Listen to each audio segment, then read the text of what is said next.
Assalamualaikum warahmatullahi wabarakatuh. Salam Pramuka.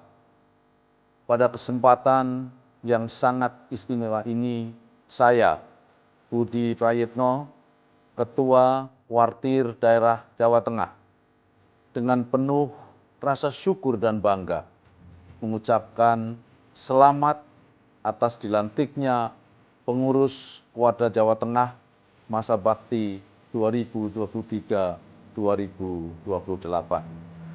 Saya mengajak seluruh pengurus Warda Jawa Tengah dan Wartir cabang se-Jawa Tengah untuk saling berkolaborasi dan bersinergi dalam setiap kegiatan.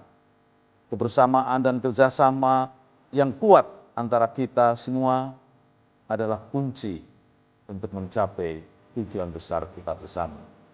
Mari kita ambil peran nyata, berikan kontribusi terbaik, dan wujudkan visi Pramuka Jawa Tengah. Terima kasih. Wassalamualaikum warahmatullahi wabarakatuh. Salam Pramuka.